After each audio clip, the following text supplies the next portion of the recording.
And the marathon continues. Yes. How many more seconds?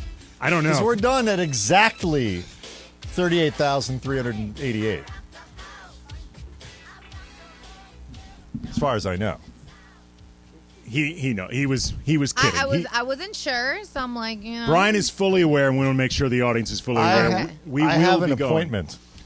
I'm just saying, we got, Cappy just finished. I got to deal with that for 3 hours, so I wasn't sure. Laura is in no mood for people pretending they don't know what the F is going on. She deals with this with Kaplan on a daily. every single day. Cappy actually doesn't. Right. True. So Laura actually, I think, takes some comfort knowing that there are some people who understand what's going on. I'm just saying, he didn't know when Amanda sent out that email. He was like, I don't know, and we had to explain to him. It was the whole thing. Andy Kamenetsky, Brian Kamenetsky taking over for Beto and Kaplan as part of this commercial-free marathon, which began as a celebration of LeBron James, Brian, but all of a sudden has shifted into the Lakers did something. I thought it was going to be you telling people that it's shifted into me looking up what Cappy knows about the Urban Dictionary. But no, it is the Lakers. Don't do it. No, it's too late. No. Oh. It's too late. I already scrolled down. I wish I hadn't. You can't unsee it. No. I have not looked. It's also not surprising. This is the only term he knows. No, and we're not going to mention it again either. What the term is? No. No. I agree. I don't want anyone looking it up. No. I would like to save all the people out there. Do you not? Okay, just for clarification, I'm not going to say what it is. Do you not want us looking it up for the station's benefit, for Brian and my benefit? Oh, no, I just don't want people to be scarred. Ooh. Yeah. I don't want them to see what it is. Ooh, it's that bad. It's not good. Yeah. Then it makes you think things, which is worse. Yeah, and then you get it stuck in your head, and then who knows how just long tell it'll you, be stuck there. It ain't shoes. Does it No. exist? It's not beachwear. No, it's not. It's not. It's not anywhere near what you would think it would be. Okay, last question, then I'll drop it. Does it explain a lot about Cappy? Yes. Yes, Okay. Absolutely. That's all I need to know. Everything with Cappy is projection. I think we can all agree. He's very warped. That poor child's mind. Oh, my goodness. I feel sorry for his children. Who's the person who even named that? Anyway, yes, Andy, to your point, your larger point. Transitioning to a trade. Yes. Trading that topic for this one. The Lakers, we have been waiting to see if the Lakers would do something after the Rui Hachimura thing. The Kyrie Irving thing didn't work out, but this is a big deal. This very well could be the biggest trade that happens at the trade deadline. Lakers reacquiring D'Angelo Russell from the Minnesota Timberwolves, along with Jared Vanderbilt, power forward, really good defender from Utah, and Malik Beasley, sort of a 2-3, good scorer off the bench, good shooter. So the Lakers have significantly improved their offense. They only give up Russell Westbrook, who many fans probably won't be that disappointed to see go. And I'll put out a poll and check. Yeah, but I don't want to speak for all of Los Angeles, but Russ and Juan Toscano-Anderson and Damian Jones and one first-round pick. One. So they did all this. They got 3 players for 1 first-round pick. Yeah, the reports from Adrian Wojnarowski and Zach Lowe is that it's a lightly protected first-round pick going to Utah. It's the 2027. It's top 1 through 4. But if it falls into the top 4, if the pick to the Jazz is not conveyed in 2027, if it falls in the top 4, the pick immediately converts to a 2027 second-round pick. There's no more lingering after that. There's no more waiting to see what becomes of next year's pick. All of that, it's done. And let's be honest here. We've seen what happens when the Lakers are lottery eligible and could get a pick from 1 through 4. Yep. They had 13 consecutive number 2 picks. And I think, look, if they are that bad when the 2027 draft comes around, a good chance they hold on to that pick. Frozen envelopes. I believe in it. Yeah. Well, as we've talked about many times over the years, because of #basketball reasons, #neverforget, the league actually owed this to the Lakers to, in my totally unsourced opinion, fix the draft for them for several years in a row in order to draft D'Angelo Russell, Brandon Ingram, Lonzo Ball, all the pieces that eventually really turned into Anthony Davis. The league owed the Lakers this because they overstepped their boundaries when they vetoed the Chris Paul trade. But as you said, Brian, this is a big deal for the Lakers. Let me ask you this, because the Lakers are 25-30. They're going to play tomorrow night against the Bucks. The Bucks. That is a difficult game, even when you have a full roster. You know, LeBron even was kind of rubbing his foot yesterday, so you don't know how he's feeling. Let's say they lose that game. You are now in a situation where you're bringing in three guys, really, I do think, improving their roster in a pretty significant way. But you're 6 games under 500. You're probably going to be at least 2.5 games out of just the play-in. But one of the teams you're chasing is Utah. So they're, downgrading a little bit.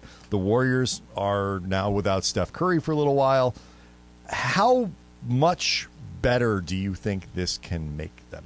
I think it actually makes them better. I'm not going to go so far as to say that they're all of a sudden going to pick themselves up to 4-seed, first-round home court advantage, that sort of thing.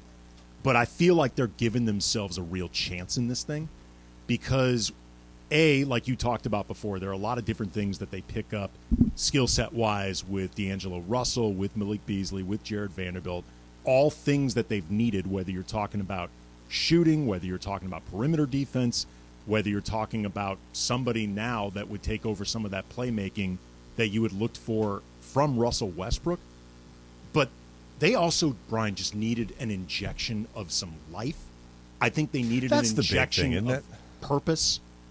They needed to feel like they were playing for something. Because I'll tell you, ever since Anthony Davis came back, whatever was supposed to come from his return, that ain't happened yet.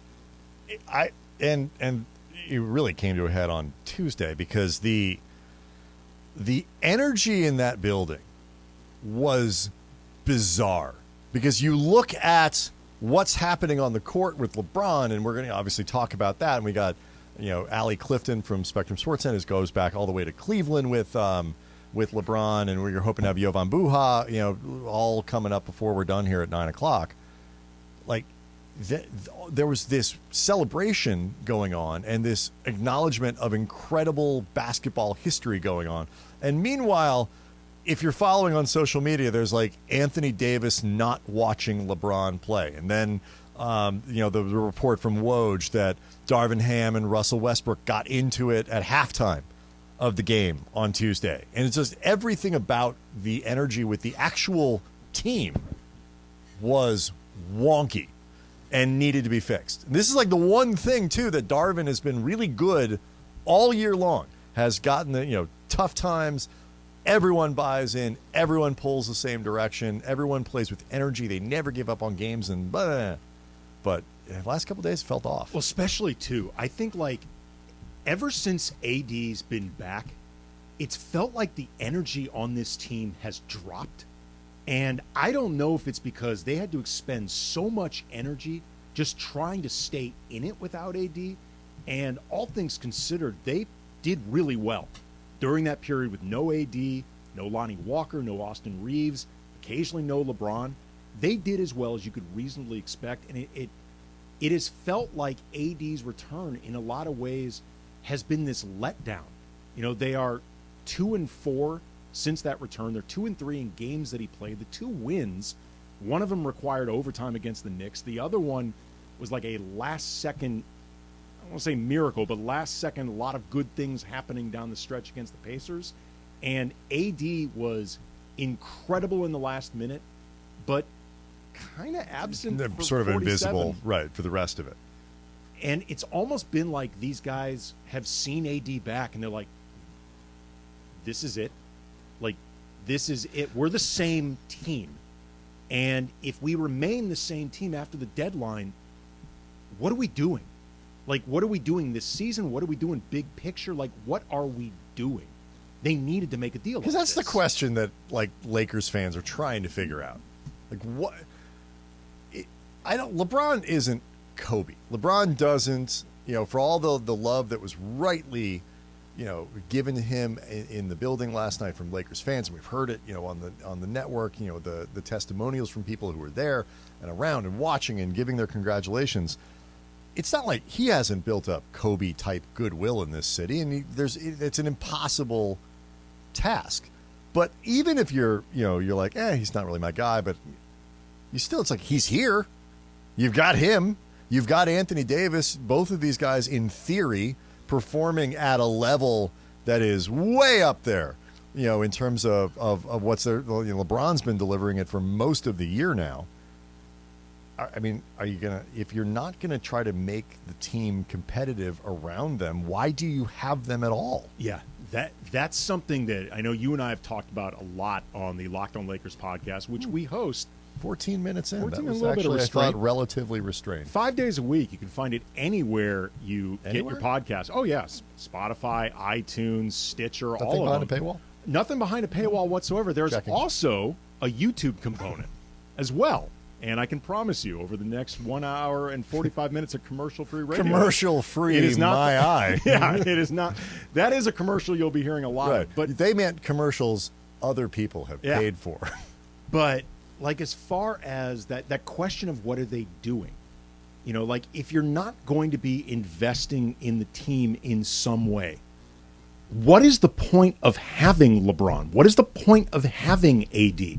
Are you doing this just because, box office, attention, you're fearful of irrelevancy, you don't know how to build a team unless you're grabbing obvious stars? Like, what are you doing? Saying that they needed to just make any type of big deal for the sake of making it, because that's dumb. But that's how you end up with Russell Westbrook and having to unload Russell. That was a dumb deal. It's really a bad idea. The reasons that wasn't going to work were really obvious, and you could talk yourself into the glass half full version of the upside version, but so much had to work perfectly in order for that thing to shake out right. But if you don't want to make a dumb deal for the sake of performance, to show fans that you're going to do something, but you kind of need to do something. You got to do something, and because fans are getting. Look, we've been interacting with Lakers fans for 15 years now. Oh, yeah. We go back to when comment sections were brand new. People didn't know how to behave. We heard everything you had to say about Kwame and Smush. Yeah. And people are upset and people are frustrated. It's like this team has not, I know they won a title, and I'm not one of these bubble title asterisk people. It's a title. They won a championship, but the stuff around it, the years before the championship, the time since they've been in one playoff, they've been to the playoffs twice in 9 years, I think it is. That's bad. Yeah. That's really bad. Well, it's also, too, the LeBron era has been so weird in a lot of ways. It's been so schizophrenic. It's everything from a championship to missed playoffs with very little in between. And it was seeming like this could end up, and still could end up, the third missed playoff season of 5 years with LeBron. You need to feel like there's something going on. The urgency that LeBron feels, that he has been very, very unsubtle, very, as I like to say, passive-aggressive, letting the brass know what he wants. Fans are in his corner on that, even if they're not devoted to LeBron the way they were to Kobe or to Magic or Shaq, Kareem, whatever. They don't want their time wasted either. What I think is great about this too is LeBron doesn't want to go anywhere. He's 30. He's older now. I don't like traveling and being away from my family and doing something. He's got a killer house, and they say LA is a great place to live if you can afford it. He can. He's all right. Solid financially. Why he doesn't want to leave LA to go play 2 seasons in, pick a city, Chicago or Boston or Sacramento or somewhere where he can go win one more title, be away from his kids, be away for something that's not going to do with thing for his legacy. And I can tell you this, he doesn't want to be a Clipper. That's actually a way you become unpopular in LA. If he goes from the Lakers to the Clippers just for the sake of staying in LA, that is how you become unpopular in this city. Ask any Clipper who's gone to a Dodger game and gotten booed for nothing other than just being a Clipper. So, like, he's been kind of begging, like, please make it so I don't have to go anywhere. Please give me a credible team to work with. And what I like about this deal, and, you know, even like you go back to the Hachimura thing and all the, like, D'Angelo Russell has been an all-star, but he's not a star, and he's actually on an expiring contract, and there's no guarantee he's even going to be here next year. Malik Beasley, solid bench player. Jared Vanderbilt, solid bench player. Guys, you know, who are, you know, young, fill roles and are decent, but these are not star players.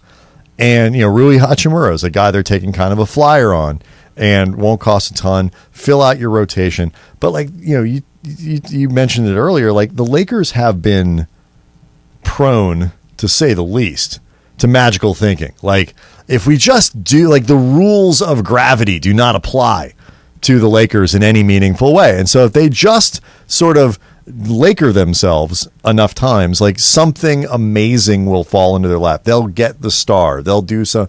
And that's part of the reason they turned down Buddy Hield last year and, you know, and brought in Russell Westbrook instead, because, like, that belief in star power above all else and the kind of the magical thinking of, if you have enough of those people, you'll be okay. Like, this tells me that that's not where they're going. They're looking at LeBron James and Anthony Davis, and they're finally going to do what I think a lot of people have hoped they would do, which is put decent players around them. Give them some shooting. Give them some, you know, they didn't get much defense, but, you know, Russell can't defend, and Malik Beasley's not that good. But give them, you know, space and see what happens with a credible roster. Well, the other thing, too, this is something that I've been wanting to see them do for a while, and I think this trade gives them, if nothing else, the opportunity towards doing it. I think it sets themselves up towards it.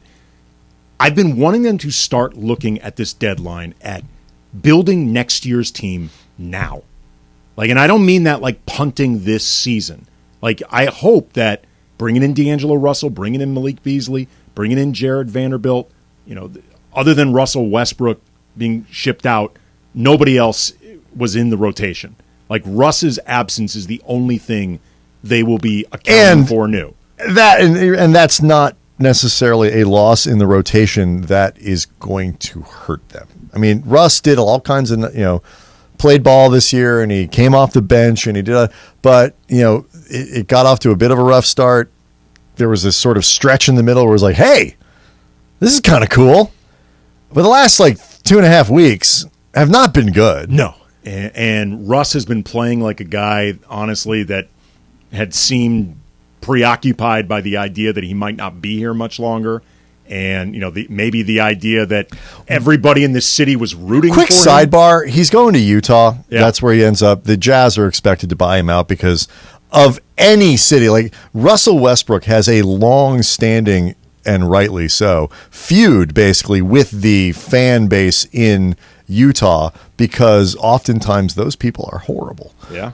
So on this one, I'm squarely on Team Russ. Interestingly, there are I've seen a couple reports of where Russ could end up a buyout. That's my question: is where do you think he ends up? Well, there's been reports of Chicago. Mm-hmm. You know, there have been rumors about the Lakers potentially trading Russ to the Bulls for Zach LaVine or a DeMar DeRozan, Nikola Vucevic combo, and Russ going there. The other team, and this is fascinating. So petty. So petty. Petty for who? Russ, for everyone. Like, it's just, I just, Let me tell you something. I am all for petty. I am very, the NBA is one of the pettier sports. I just think it's fantastic. But here's the thing, though. And I'm talking about, there have been reports that the Clippers could be interested in signing Russell Westbrook. They have a bad need at point guard. Like, this is not what you would have expected heading into the season, but this could be one of the few playoff aspirational teams where Russell Westbrook might actually start at point guard. Like, there's at least a possibility.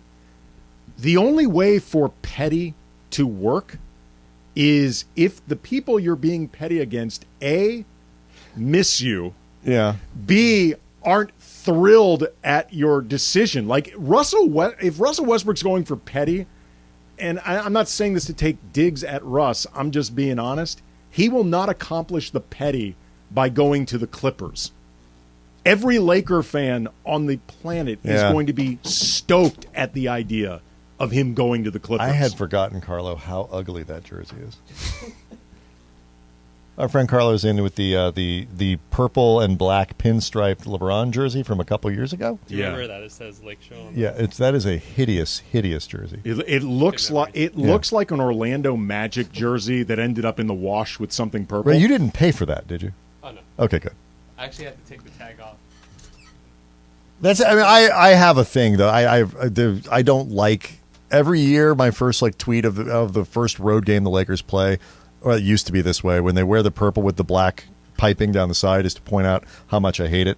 So they've struggled a little bit with some of those third jerseys. I like the ones this year though. No, these look good. You like those Minneapolis ones? Yeah. You do? Yeah. No. What's wrong with them? Simple, pays tribute to history. I mean, you can't have a snack in them afterwards because you ruin it. It doesn't look that great to me. I like last year's better. I found out yesterday at a meeting, and I can say this because we've got time, that my kids club soccer team, they're changing to white jerseys next year. Really? I was livid. Why? Putting 10-year-olds in a white jersey. How many of these things do you expect me to buy? Nobody thinks these things through. You cannot keep that jersey clean. So one of them's black. Love that. Home jersey, black. Road jersey, black. just keep. Honestly, man, black unis are a good look. Then it's fine. It's hard to screw up a black uni. Post-game pizza. Keep your jersey on. It's a lot fine. of teams are wearing black at home too. You know? So that's their version of white. So I'm trying to figure out though how we can arrange it so the Lakers both make the playoffs and then play the Clippers. Because the Clippers at this point have kind of turned things around. They've won 8 of 10. They're the 4 seed, and they have a very good chance of reaching the 3 to play, passing the Kings and reaching the 3. Because a Lakers team that's rolling enough to make the playoffs, where Russell works out, Beasley works out, LeBron's rolling, AD's rolling, against the Clippers with Russell Westbrook perhaps playing a really large role on the team, like you say, that needs a point guard. We have been owed this. The way to make this happen, don't talk about it. Treat this like Fight Club. We do not talk about this because we've been talking about this going back to 2006, the hallway series that was supposed to be between the Clippers with Elton Brand and Sam Cassell that took out Denver in the first round. The Lakers had that 3-1 lead over the Suns and ended up blowing that. Then we were promised Kobe and Powell versus Lob City. Then we were promised AD and LeBron versus Kawhi and Paul George.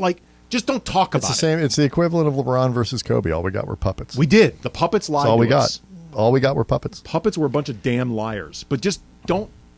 Let's not even speak of this.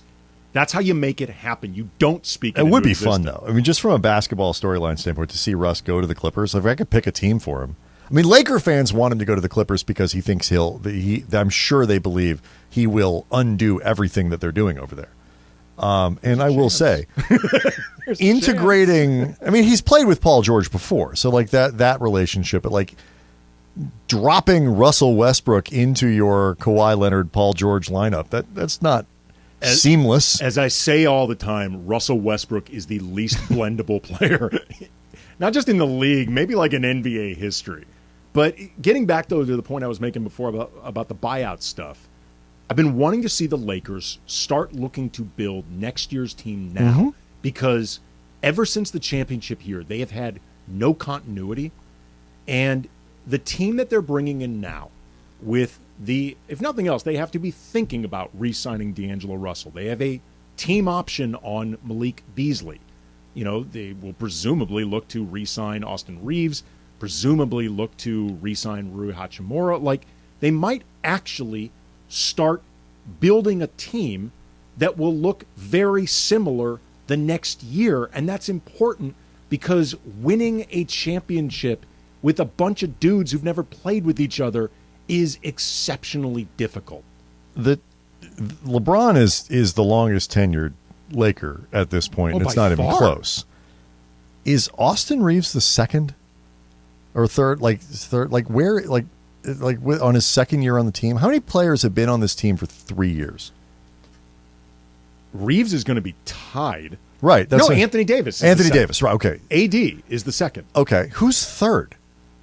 It's guys who were here last year who are still here this year, right? It's Wenyen Gabriel, Austin Reeves, and if you really want to cheat the system, Dennis Schroeder.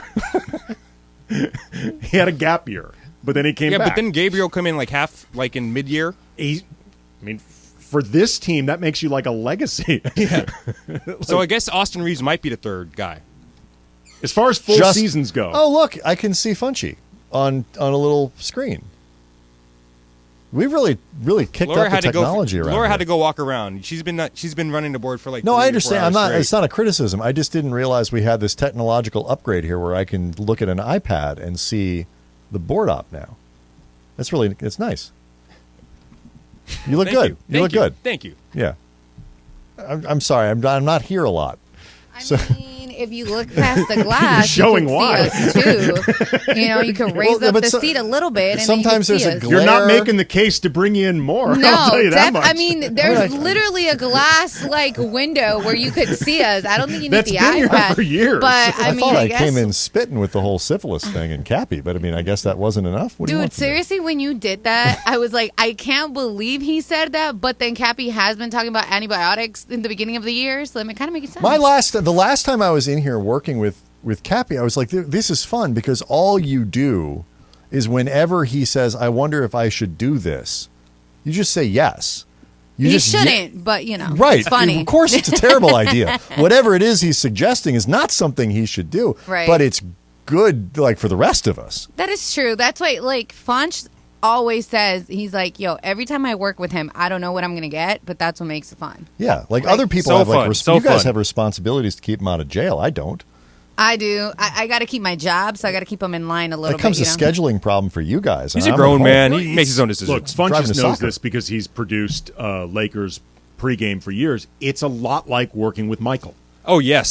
Michael my Thompson God. will just wander off in the middle of shows. Yes, he will. Yes. He just takes off and doesn't let you know that he left, doesn't let you know when he's coming back. There's a reason. If you see Michael in the concourse before a game, he's got a little note that says, if found, please return to section 104 because he's supposed to be on the air.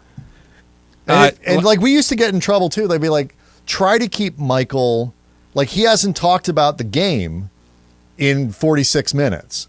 And it's like, first of all, they're 32 games under 500. What do you want from me? But also, too, it's like, if Michael Thompson wants to talk about rocket ships, I can't stop him. Yeah, you get Michael back on the he's going to give you a quiz on Rhode Island or something. Yeah, I mean, Mike. Everybody knows this. Michael does as Michael does.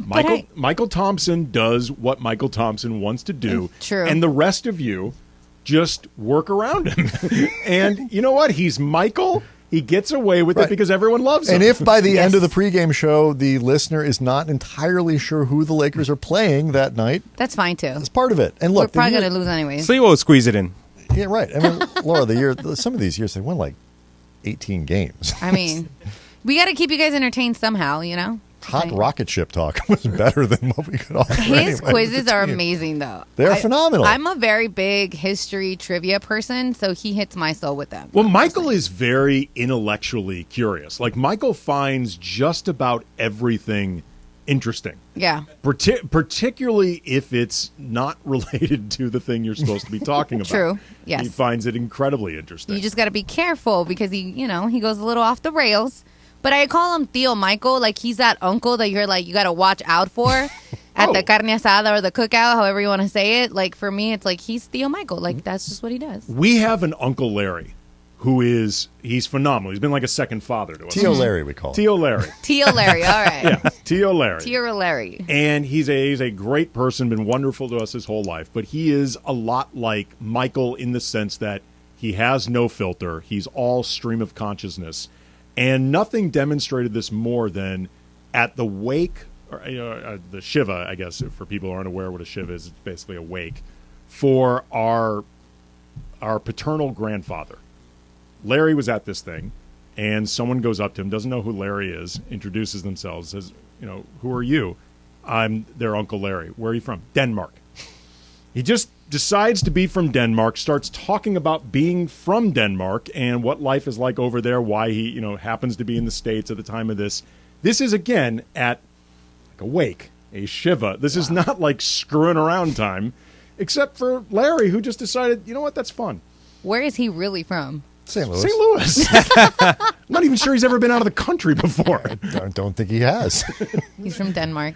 That's my dad, y'all. Is he like that? My dad He's from Denmark? No, he has the craziest stories, and when he meets people, I always said my dad should have been in entertainment some way, somehow, but he has like the craziest stories, and people buy it. They're like waiting for the next word to come out of his mouth, and I'm like, he's totally yesing you, right? They're like, no, but it's true. He knows what he's talking about. I'm like, this man has no idea what he's talking about, but he sold you. I have found that I have that problem sometimes where people don't know that that was a joke. Like the delivery is a little too dry sometimes, and they're just not sure. That happens. Just saying. Oh, yeah. Yes. Yes, it does. But yeah, I've gotten good at not laughing at it. Like you tend to laugh more at stuff like in break than I do, which is kind of impressive because you were like the improv guy. Whatever. Funny's funny, man. I'm going to acknowledge when something's funny. But I like the idea, though, swinging it all the way back. Just the idea that the Lakers are possibly looking towards something with a little bit of continuity, because it'd be nice. I think, look, we'll see what happens here. What's completely insane about this whole scenario is that the Lakers are 5 games under 500. They are, these guys are probably not going to be in uniform tomorrow. They're going to be playing shorthanded against a really good Milwaukee team that the Lakers have beaten. They've won 8 in a row, 9 of 10, and there is a really good chance the Lakers are going to fall 6 games under 500 with 26 games remaining in the season. And you can look at this trade and say, there's a good chance of getting them in the playoffs. Not even just like the play-in part of the playoffs. Not even just the home game part of the playoffs. But let's say they have a stretch here where the Lakers go and win, say, 10 of 12. Not totally out of line, not totally crazy. That would probably jump them up to 6th. That's insane. They have been. That is insane. The Lakers have not been at 500 this entire season, other than the season opener when they were 0-0. They haven't been at 500 after 0-0 since they were 24-24 last year. By the way, this year is making last year they were a 500 team 50 games into the season. Ironically, though, this team is better. This team is actually better than last year's team. It is a better, even pre-trade, even with Russell Westbrook still on the roster and the awkwardness of all of that, even with all of the guard-heavy 3-guard, occasionally 4-guard lineups that Darvin Ham was either forced to throw out, opting to throw out there, a little bit of column A, a little bit of column B, whatever. Still a better constructed roster than last year. There's a reason teams don't want to fall 2-10 to begin the season. It's tough. That's put them so far behind the 8 ball with this season. But again, this trade, if nothing else, again, for people unaware, D'Angelo Russell, Jared Vanderbilt, Malik Beasley coming to the Lakers. Lakers sending out Russell Westbrook, Juan Toscano-Anderson, Damian Jones to Utah, along with a lightly protected first-round pick. Just a dusting of protection. 1 through 4. 1 through 4. They just need the energy and the sense of purpose that's going to come with this. Andy and I, on the podcast, record the day before for the next day, and so we did the rumor mill about this trade, and both of us talked about this. Something felt broken with the game on Tuesday. And if they don't come out and do something and the deadline goes past, and look, Jeannie was talking to Fox Sports and was saying, we'll do anything to improve the team, but we're not going to mortgage the future and do something stupid and all that. Fine, great. Okay, I mean, nobody, even the most dedicated Laker fan isn't asking you to make a bad trade. Like, nobody wants you to do something dumb. Nobody wants that. But if it's just like, hey, we tried, there wasn't anything out there, whatever, you feel like you go into Thursday's game and something could give in a way that instead of, hey, win 5 of 7, 10 of 12, 11 of 16 or whatever, and stack some wins up, as Darvin likes to say, and by the end of the season you're at least in the play. You got a chance. Like, they could lose 7 of 9, 10 of 12 or whatever it is, and now LeBron is calling it quits for the season, and because that foot is not in good shape, and you figure out a way to preserve AD, and like the whole thing just, maybe I was overreacting to just the mood on Thursday, but you see what AD looked like. You see Russ arguing with Darvin Ham at halftime, and he's gotten into it with Phil Handy a couple. It's just like, the energy shifted, and now you lose that game on Thursday, fine. You're shorthanded. It's Milwaukee. But now you can win a couple games before the break, roll out of the break with some continuity because you get practice time with the new guys.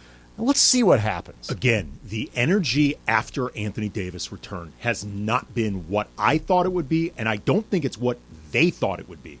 I think they thought Anthony Davis returning would feel like something new, something for them to all latch onto, something that would reinvigorate them, and that they would be benefiting from a level of play that we saw from Anthony Davis before that injury. And AD hasn't played at that level consistently at all, and that's an issue. But in the meantime, the team just has not seemed reinvigorated from it. Right, and this should help. Like, they've been remarkably competitive this year with I think a pretty soft roster, but it's all been based on, if Anthony Davis plays like that guy played for whatever it was, a month, and LeBron is playing at an all-NBA level, then the rest of the supporting cast is good enough. But what we've found is, if either one of those things doesn't happen, if LeBron has an off night, if Anthony Davis was what he was on Tuesday, they can't compete. Now you have D'Angelo Russell. They'll have to figure out some rotation stuff. They got a lot of guards again. You've improved the Lonnie Walker spot with Malik Beasley, guys who are just more dependable as shooters. And you've added some really badly needed wing defense with Jared Vanderbilt. And I'm looking at Dan Woike from the LA Times, says that the debuts for these new Laker players are expected to be Saturday when the Lakers are in San Francisco to play the Warriors. They've got to pass physicals and things like that. Do you think you could pass a physical at this point? Like an NBA physical? My doctor keeps saying I'm fine. Yeah, I get a physical every year. I feel like I would fail that. You know what? I don't know if you'd fail the physical. There's nothing wrong with you other than you're not. I'm pretty sure there is. I don't actually know if you start taking pictures of things like in my body and the joints. I don't think that's going to go well. I don't know. I feel like I would pass the physical. They would just say we don't want you anyway. Congratulations, but got no need for you. The other thing too, man, and I want to preface this by saying I think for the most part, Russell Westbrook was very professional this year. I think he embraced a role that he did not want, as well as I think you could reasonably expect somebody of his stature to do something they don't really want to do. But even with that being said, praising him, there's just that cloud of Westbrook. There is that element of always needing to kind of, I don't want to say totally walk on eggshells, but being careful, or everything's a potential story. Sounds like a novel from the 60s, The Cloud of Westbrook. But here's the thing. Every time he doesn't play in the fourth quarter, he gets asked about this. And look, every turnover is incredibly loud. Every assist is incredibly loud. It's just, Russ has played the role that they've asked him to play. He hasn't changed how he's played. Nope. At all. He's still, and this is one of the things that I just think on it now. It's not even kind of my problem anymore to the extent that this ever was. But I'm really curious, what happens now if he goes to the Clippers? Is it as a sixth man? Does he go somewhere else expecting to be a starter? Does he sign his next contract expecting to be a starter? Is this some sort of exit ramp for the whole six-man thing, which seemed to be a thing that might extend his career, even with the Lakers? 2 weeks ago, by the way, I was wrong. I really, at this point, was convinced they were going to finish the season with Westbrook on the roster. So did I. And so...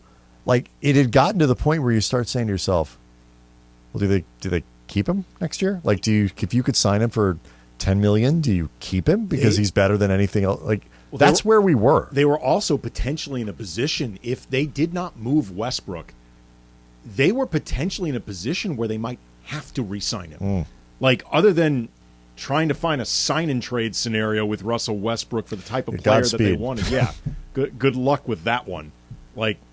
I don't care. Best of luck in your senior year, as they say. Yeah, I mean, whoever you think is the best GM in the entire league or league history couldn't pull that one off. I do like this tweet. This from Brad Turner. Sources say the Lakers are excited to get young players, D'Angelo Russell, Malik Beasley, and Jared Vanderbilt.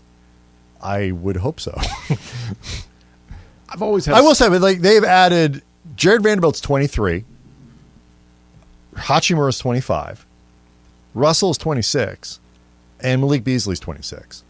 This is good. This is, if you're going to be putting together some dudes that you might want to keep for next year, and I'm not, again, the Beasley and Vanderbilt will almost surely be on the team next year unless they're flipped for something else.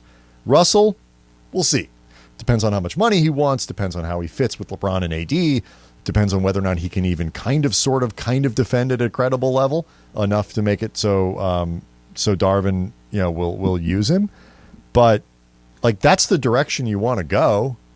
You want to be adding dudes in their early 20s, especially if you're a team that doesn't have draft capital and doesn't have access to people. This is the right way to do it. Or and I think Funchy will understand what I'm talking about here.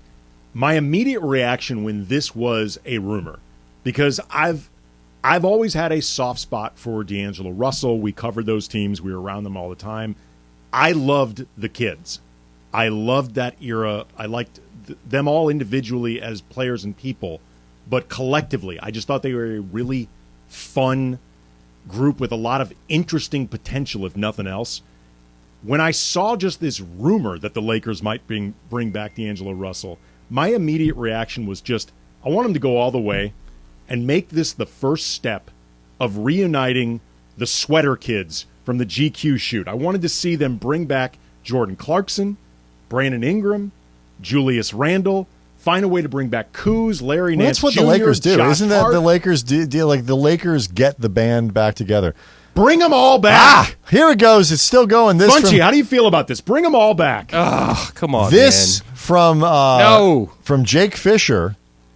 The Lakers have put in an inquiry for Bogdan Bogdanović. That's the Atlanta one. Bojan, Detroit. Bogdan, Atlanta. For Pat Bev? It would be Pat Bev and Lonnie Walker in theory.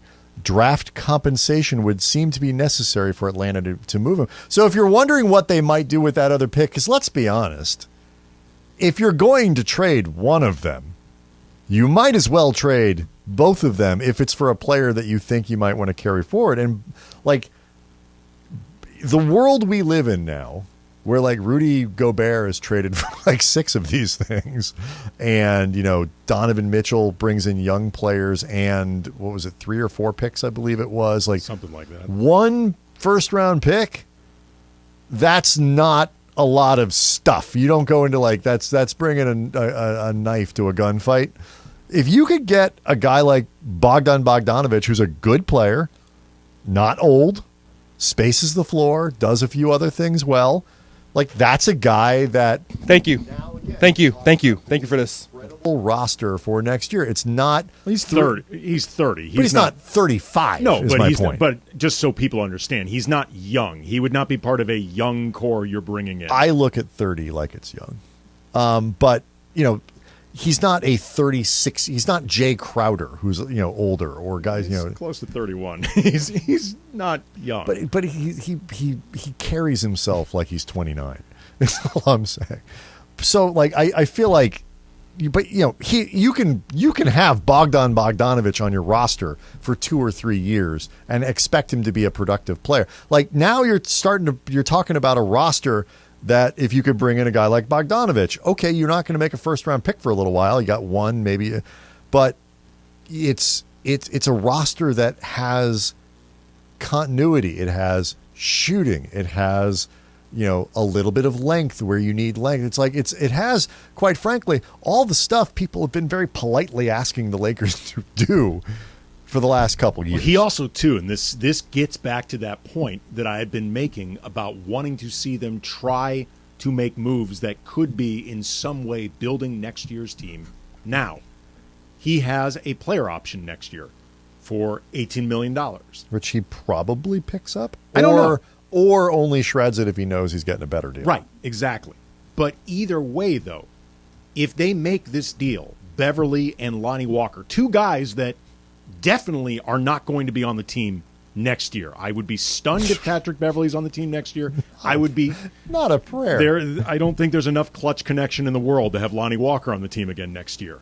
Lonnie's been fine, but not great enough. Well, here's the thing. Like, we all knew that if Walker played really well, he would be too expensive for the Lakers to sign. Because and if you could afford him, it probably means he didn't play that well. Right. So they have an opportunity. Again, if nothing else, there is more possibilities with the move that they made today and this report that they could be looking to move Patrick Beverly, who I kind of feel bad about because he tweeted out like gang back together, a picture of him and D'Angelo Russell because they played together in Minnesota. But again, you start looking at the idea of a cohesive unit, and that has been my biggest criticism of Rob Pelinka, which is that he doesn't seem to care about that sort of stuff. He or the organization just seems interested in collecting stars, which is obvious. I don't think we're quite at. I'm just literally like based on like people who listen to our show, whatever it might be. Like, I owe Rob Pelinka an apology. No, I don't. But like, because getting out of it is, if the Lakers can emerge from this, it's like, wow, that is about as good of an ending as you could ask for. You might, if you turn that second pick into Bogdanovic, let's say, either one, pick a Bogdanovic, it's fine. Now you've got 4 players for the 2 picks and players that you don't need. You have guys who you can keep. You can trade. You can do something. You have the ability to do a little bit of roster continuity and all that kind of stuff going forward. It would be about the best solution that I think you could come up with, given where the Lakers were and what assets they had and the challenges that were facing Pelinka in the front office. But like, he doesn't get like an apology because the only reason they're there is because of the stuff that they did. Well, you don't get an apology, but you get a pat on the back and an attaboy. If nothing else, you get belief, or the opportunity to have belief in you. Because, there had been some belief in Rob Pelinka after that 2020 championship. And as much as he should get credit as the head basketball man in charge when that team was put together, because you're supposed to get credit for that. No matter what you thought of Jim Buss, he was second in command when the Lakers won the titles in 2009 and 2010. That goes on.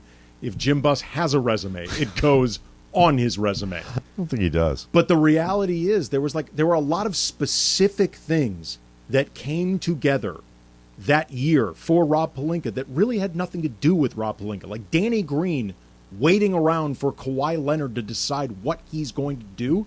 It was great that Pelinka kept him hip-pocketed, but if Danny Green had played for any other team than Toronto, he wouldn't have been on the market. Dwight Howard worked out, but the only reason they went after Dwight is DeMarcus Cousins got hurt. Like Anthony Davis, that was not a deal that Rob Pelinka necessarily you're not going to have done that. You're not going to make that one, right? Or whatever. Okay, so the reenactment of that is how about all of that stuff that I just mentioned and this guy? More. Okay, how about all that and this guy and this? More. Okay, a pick swap. Okay, fine. Now we're done. Right. I just look at this. But this could be just at least signs of Pelinka thinking more expansively, and I like it. I don't pretend to be as there are people in this city who who are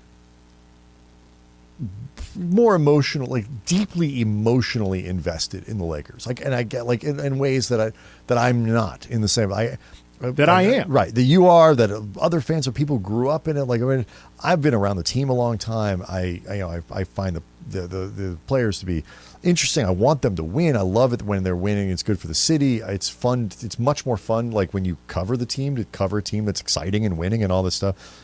Bad teams are a drag to cover.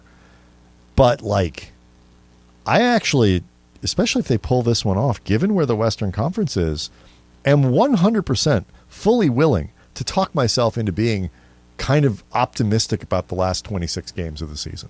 If nothing like else. Genuinely like, because like if the Lakers can get, look who is in that mix of like, 1 through 10. The Jazz are, I don't want to say they're waving the white flag, but they're clearly saying, if we don't make it in, we don't make it in. It's been a successful season already, better than we could have imagined. We're good. The Timberwolves, playing better, but you never know. The Pelicans, if they get Zion back, are a thing. The Warriors have a problem because they don't have Steph. The Mavs, the Kyrie thing, maybe it works, maybe it doesn't. The Suns are like, there are a lot of good teams in the West, but if the Lakers can get in, and LeBron is playing like LeBron has been playing, and Anthony Davis is playing like he was before he got hurt, like that is a team that is legitimate. That is not blowing smoke. That's not we carry the games here. That's like MVP caliber LeBron, MVP caliber Anthony Davis plus 6 reasonable rotation players is a threat to some of these teams. I'm not saying they win, but it's a threat. And speaking of MVP caliber LeBron, and we're going to in about hopefully 10 or so minutes talk with Allie Clifton. You know her from Spectrum Sportsnet, hosting Access Lakers, Lakers postgame, all sorts of stuff over at the network. She covered LeBron in Cleveland, in addition to the time now with the Lakers. So she's a really good source when it comes to just LeBron's just path. The arc. Yeah, the arc. The here. arc of LeBron. And now that especially, I think Laker fans are in a much better mood than they were. I know I am. This morning. I mean, I'm assuming if I'm in a better mood that everyone else. We can put a little. We can start putting what LeBron did. I may actually put that out on a poll. Are you in a better mood now? Yeah, do that. Do that at Kam Brothers. You can vote on this. LeBron, as everybody knows, passes Kareem. He is now the all-time leading scorer in NBA history. These are the other places where LeBron currently resides, and it is staggering. Second all-time for made field goals. Kareem, by the way, this is the record Kareem holds that ain't getting broken anytime soon. He's still got like 1,500 field goals over LeBron. Like that is, I was not aware of this until I heard Mark Spears talk about it a little while ago on a Hoop Collective podcast. It's a staggering one, but he's second. Well, it tells you what it is to pile up 38,000 and change before the 3-point line. Yeah. Like you need a lot more field goals to get there. Yes, you do. He's third, and these are just regular season, by the way. Playoff, basically he owns them all. He's third in minutes played, fourth in assists, fourth in free throws made, fifth in free throws attempted, fifth in scoring average, ninth in three-pointers made, 10th in steals, 11th in games played, 35th in rebounds, which, by the way, basically everybody ahead of him is a center or like a true power forward. 93rd in blocks. Basically everybody ahead of him is 7 feet tall. There are not many people LeBron's size remotely around him. He's even first in turnovers and second in missed field goals, which speaks to how much goes into compiling those type of numbers like LeBron. But see, like the only reason I even respond like in this way to what you just said there is like people turn around and they say, well, he's first in turnovers. That's, he's got the ball in his hands. It's 20 years and whatever. And like there is a tendency to look at LeBron and what he's accomplished as in part a function, or perhaps even in a large part, a function of longevity, particularly if you're a Jordan guy. And obviously that is true. Like you need to play 1,400 games like LeBron has to have a chance to score 38,000 points. Like you can't do it. I saw somebody say on on Twitter, like, oh, well, KD will catch him. Like, give it a go. Kevin Durant's 34 years old and is 10,000 points behind a still active LeBron. He'd have to average, I think somebody did the math on the thread, 25 points a game for 82 games a year for the next 7 years if LeBron quit today. He's not playing 82 games. He's not playing 82 games. He's not playing 7 years. So like, Kevin Durant is not. So yeah, you got Funchy. I don't mean to put you on. Do you know where LeBron ranks all time in points per game? Points per game. I think his average is like 27. 27.2. 27. I'd say not including last night. I'd say like 15th all time. Fifth, really? Fifth. Get out of here. Fifth. Man. So like you talk about LeBron not being a scorer. He's fifth points per game. Fifth all time. I looked this up. Carmelo Anthony, who is like considered one of the great scorers of this or any other generation, has had 4 seasons where he's averaged more than LeBron's career average. And one of those was by 0.2 of a point. Yeah, I actually got a game coming up in the second hour of LeBron stats trivia. You know what got over LeBron, though? He was in Conan the Barbarian. I thought you were going to say something else. Something else. That too, but Conan the Barbarian, though. That is a record that I don't think will ever be broken. The one that Even I'm if talking he's about like with Wilt. exaggerating by like 50%. Still. You think he was? Probably. Who's got that kind of time? I mean, honestly, at some point, he may not have even been exaggerating as much as just lost count. Like once you lose count, when you hit like quadruple digits, you can't recount it. You have to start estimating. At that point, you're doing guesswork. And that is why it is important to journal. It's also important to let people know this KSP in Los Angeles, KRDC AM 1110 Pasadena and Los Angeles. Good evening, Laker fans, and welcome to Crypto.com Arena on what could be a historic night. Will be. Rudy Ortiz, and I'm from Lancaster, California. Congratulations, King. Let's go. Justin Gonzalez from Lake Elsinore, California. Hey, man, great respect. 20-plus years doing this, man, and I hope you break the record tonight. Deserve it all. Hard work, dedication pays off, man, and just congrats to you. Picked up by Westbrook. Here come the Lakers 4-on-2. LeBron down the middle to the rim and in. 6 points away. Westbrook to LeBron. Put it up and in. 4 points away. 32 in the game for LeBron. Zach Khalifa. I'm from Australia, Sydney. Australia, look at that. Congratulations, King. I came all the way from Australia to see you break the record. Just to watch the record. Can't wait. So excited. Dominique Corsoff from Rancho Cucamonga, California. Congratulations, King. Hey, LeBron, I've been your biggest fan, one of your biggest fans ever since high school. I'm glad to see you break the record right here in L.A.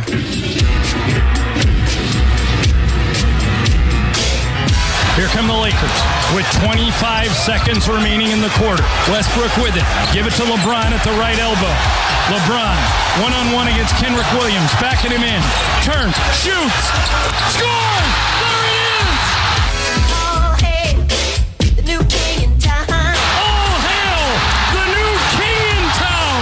Young and old, gather round.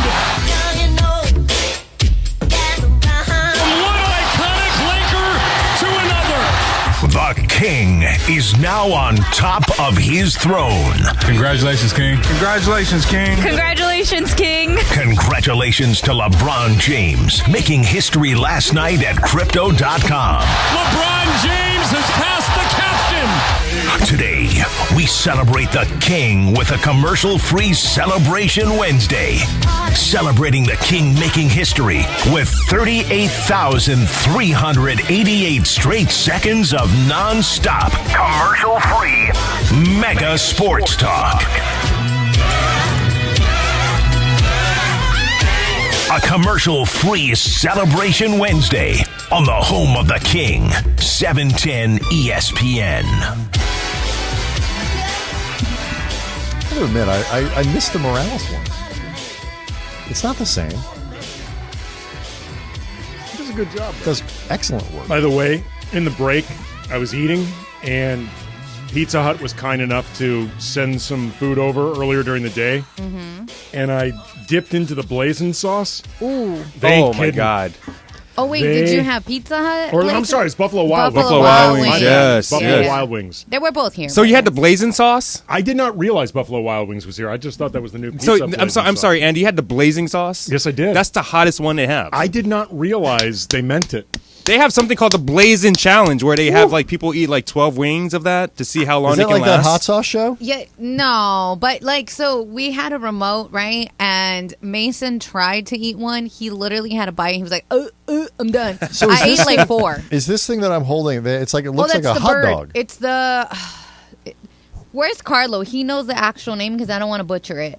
But yeah, it's like a chicken tender and a hot dog. What is it That's called? a fascinating bird dog. idea. Bird dog. It's a That's bird a dog. great idea. Well, I'm It's disappointed I tender. didn't. let me tell you I right would now. eat it, but it's probably been here a minute. The blazing sauce. No one touched it. You want me to reheat it for you? No, I mean, you don't need to should. be running errands for me. No, I trust. Maybe I'm good. after the show. Do those wings cool? Do they actually cool your mouth at all? Because I'll eat them. Yeah, look, the blazing good. sauce tastes great, but woo, We have a gallon of milk in the refrigerator that can cool you down. Ew. I hate milk. Yeah, me too. Gross. Hate Just Milk get and ice. ketchup. Those are the things you don't Ew. like. Oof. You don't like ketchup? No, he's got a Ketchup? ketchup phobia. Hate. Do you like my tomato? God. Hate ketchup. All right, is Allie joining us? She's going to join us in a second. We're going to hear from Allie Clifton over at Spectrum Sportsnet, hosts Access Lakers. She hosts Lakers postgame show. She hosts the Road Trippin' podcast. She's awesome. She covered LeBron when he was, I believe, his second tour with the Cavaliers. I don't think Allie is old enough to have covered LeBron during the first tour. No, I don't believe so. She was probably She might have gone to games. As you guys, as Funchy's getting her on the phone for us, I still want to run back this whole you don't like ketchup thing. Do you like tomato though? Depends on what you're doing with the tomatoes. I like salsa. Okay. I like Everything, marinara nothing sauce. that isn't family friendly. I like blazing hot sauce. All right. I don't like sliced tomatoes. Okay. Like the more the ketchup takes on, or I was going to say the more the tomatoes take on more complicated flavors and they're just sort of the base of it, I like them. The more they're either just straight tomatoes or ketchup, which is basically tomatoes and sugar. Yeah, that is true. I think ketchup, though, like the consistency is gross. I think visually it's gross. You're weird. You're going to hate me. More I put ketchup all over my eggs. More to Ew. Oh, wait, eggs are sesquiphobia. fine. Well, anyways, is the Allie's fear on of the ketchup. phone. Yeah, Allie's on the phone. We don't need to. Allie, how do you fear about How do you ketchup? fear ketchup, Allie? I don't fear it, actually. I thoroughly was enjoying that conversation, guys. And I will eat ketchup on anything and everything, including my mashed potatoes and noodles. Noodles. Oh, yeah. Oh, yeah. Oh, that's I am a big ketchup fan. Big that's ketchup inappropriate. That's fan. Oh, you know we I'm love not you. even. I'm not even Italian, and I find that deeply offensive. We know you know that. What we, are you? Like, Are you 9? I mean, I would love to be that young again. But no, I truly, ever since I was 9, though, I think that's when I first probably started eating ketchup on everything. I kid you not. What are you irrationally afraid of? Other than Robert Ory. Let's just stick with that, Robert Ory. There's not a lot. I actually just had a moment the other day talking to a friend of mine. And remember that show, X Factor? I don't even know if that's still... I think so. If it still exists. I used to watch it all the time, but like I'm not sure there's many things that I wouldn't dare try or do or that would really scare Well, if me. you got a couple minutes, come by and try the blazing sauce. Whew, Allie, they are not joking over at Buffalo Wild Wings when they call that thing blazing. Like it is Ooh, B-dubs. hot. I'm all for it. Love me some B-dubs. All right, well, I do too. We'll save you one. All right, so you have been around LeBron going back to the second stint in Cleveland, correct? Correct. Yeah. So, like, what's going through your mind last night when you're seeing LeBron make history like this, given the time you've been around him, given how you've watched his career, given that you're an Ohio native? Like, how do you feel about all this? Look, I think that's kind of the unique perspective for myself is it's not, for me, it's like my whole family in the state of Ohio. I come from a family of just athletes. My parents play college sports, my sister, my brother, and we've just known and watched this man grow and be a part of like our living room for so long. And I always had those moments, even in Cleveland. My parents reminded me of them, like the pinch me moments. And so to be a part of even like the championship then, and then obviously you fast forward and these milestones that continue to just kind of add up. And look, for any player that has remained and been a part of a league for this long, certainly you'd imagine that they will always be there, especially at this stage of his career. But leading up to this moment last night, I actually was alongside of him. I believe it was in Philadelphia for 25,000 points, in San Antonio when he got 30,000, and then obviously here with the Lakers at 35. And you're just continuing to watch this, and I think we said it on air. I've never seen him that emotional, and I think that moment told you everything you needed to know, and where I appreciated it the most, because we all get this kind of glimpse into the grind that he allows us to see, and to be overcome by that emotion. I was appreciative that he took it upon himself to kind of enjoy it, despite everything else that was surrounding it, because he is a winner first, and that is the focus and the priority. But like I was telling Robert Horry, moments like last night, that's not about this single season. That's an entire career. That's dating back to those early sacrifices and et cetera. So for me, I thought it was special. I kind of got a little bit emotional, if you will, just in a sense of, wow, I'm proud. I'm proud to know that I've been a part of the very small part of this latter part of his career, and just kind of have that up close seat to a little bit of greatness, if you will. That was actually one of my, I think the thing that I liked most about it was, like, when he starts talking in the postgame about all the people that were there that night, and, it was obviously, it's his friends, it's his mom, it's his children, it's his wife. But then not everybody knows, the Walker family, these people who took him in and, taught him basketball, and all these, all of these people. He literally flew in like everyone who has helped him get to this place. And I don't want to turn his life story into like a TV movie or make it sound cliche or whatever, but like this movie, so to speak, could have ended, and probably would have ended, in 1,000 other ways that weren't this most of the time. Like, there was nothing about the way LeBron was able to overcome what he did as a kid and the circumstances that he was raised in as a kid to get to here. Nothing about that, even with his talent, was fixed. And I think for him to reflect on it, it was one of the times where, the kid from Akron stuff felt really meaningful in ways that go well beyond sometimes like just sort of the branding when he talks about it. It's funny that you say that, because I do a podcast called Road Trippin', and I feel like it was during that time especially where I grew kind of a friendship in a sense with LeBron. And when you talk about those family members, and you talk about him overcoming odds, and something that he speaks very proudly on, I go back to an episode. We were actually on the airplane flying to a city, and he told Richard Jefferson, Channing Frye, I believe Kyrie Irving, J.R. Smith were all in the pod at this time, that if it weren't for his mom in fourth grade who helped him to do a stack of extra credit, he wouldn't have made it past fourth grade at that time.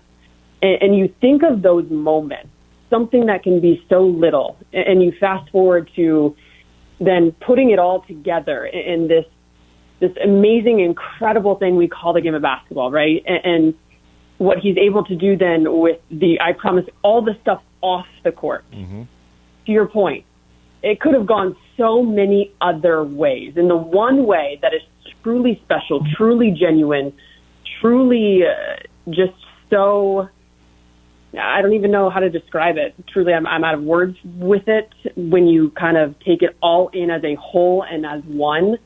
It's remarkable. And I think that's what kind of sets him apart for so many other people.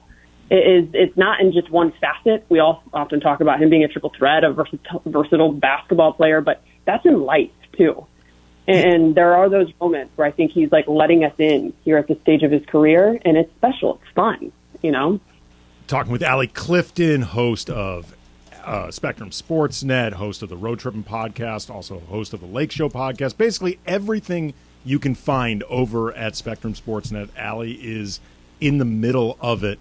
I thought it was really appropriate, Allie, that the shot that put LeBron over the top and set the record was that turnaround jumper, just because that used to be the type of shot that teams would dare LeBron to take. Like, that was the strategy. You want him taking that. And it just speaks to the work that went into, not just being like this freak otherworldly athlete, but this complete scorer. Like, I mean, the work that's gone into his game being as complete as it is. There's obviously natural gifts and basketball IQ, but if you're looking for sort of that lineage between Kobe to LeBron, it's the work. Like, it's there. Mm. Yeah, and I think you can often say that about all the stars, right? They're just different. And that's oftentimes, when it comes to being on the hardwood, what really makes them different and unique is that obsession and that drive, to your point, the involvement as individual players to be able to last as long but also be impactful all the while. And I think when you talk about that shot and, as there were so many people wondering what it was going to look like, was it going to be off an assist? Who was it going to be? Was it going to be the skyhook? I'm one to say that I'm glad it wasn't the skyhook, because that's Kareem. That's Cap. That's his shot. That is who he is, and what so many have grown to love and know about Cap. This is LeBron, right? And I don't think you could have drawn it up any other way, because that is the one shot. I feel like we still, to this point too, watching games, if it's coming down the stretch, or I remember moments in DC or, it was in Philadelphia or Toronto, where when he had that setback or that fadeaway going baseline, typically it was like, oh, he's in his zone. And you just knew it was like that moment. And so then I also thought to see Bronny get it on film and obviously see that footage and his own son calling that shot in his son, it just kind of it was special. It was Bron. It just felt right. And the other thing, obviously Andy and I have been talking a lot about this, and and I'm sure it might have come up, tonight for you guys on your show. This deal that they made, because the other side of Tuesday was the game itself. Like, they lost. I mean, I know it was a 3-point game, but it wasn't. They lost that game pretty bad. Like, they were not even close to the better team on the floor. The energy was weird. It felt like, we might be reaching kind of a breaking point here with just the ability to kind of keep on keeping on with this thing. But now, like, there's this fresh infusion of energy with Jared Vanderbilt and Malik Beasley and D'Angelo Russell, and talk that they might, continue adding between now and tomorrow afternoon. What did you think of the deal, and what do you think it does for them both on the court? As far as what's being reported so far, nothing official, obviously. Right, but like, and just like the sort of the energy lift that comes from this. Yeah, I think I'm a big believer, and I actually just told Jovan, because I know he's going to join your show here in a minute, and we just had him on the show, and I was like, I won't steal any of your thunder, because he was awesome when it came to this. But I am one of the mindset, and as I would imagine a lot are, when it comes to, and I'm not trying to be cliche or repeat anything that's already been said, but when it comes to an opportunity to upgrade your roster, one that I think that it is very clear needed to happen, and if the opportunity was there for this Lakers squad to do so, it needed to be done. And I think you look at those areas in terms of, one, at the head of it all, when and if, and it appears Anthony Davis is trending in that right direction of being back and returning back to the form of what we saw, especially at the beginning of this season, that dominant AD presence. You've got LeBron James, who continues to show you what he is capable of and his value, even in season 20 at 38. You have to build around that. And that's shooting, that's wing depth, that's versatility, that's big, that's size, that's guys who can give you versatility defensively, playmaking. It all matters. And I think that for the Lakers, per the reports, as you guys mentioned, if this is to go down and this is to be officially announced, as Jovan said, he gives them an A and a letter grade. And I struggle to think otherwise.